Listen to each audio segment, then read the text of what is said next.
అందరూ పడిపోతారు. నేను ఎవరిని అడిగితే వాళ్ళే చెప్పండి, సరేనా? ఇప్పుడు పొడవు పొట్టి. రాగవర్షిని పొడవుగా ఏముంది? ఏం కలర్ అది?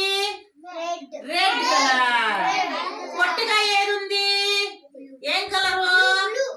Blue colour. Very good, very good. ఇప్పుడు లావు సన్నము. ఏది లావుగా ఉంది? Very good. సన్నగా ఏది ఉంది? ఇది. సరే కూర్చోండి, కూర్చోండి. లావు సన్నము, పొడవు పొట్టి, పెద్దది చిన్నది. ఆకారాలు సైజులు ఇప్పుడు మనము నేర్చుకున్నామా?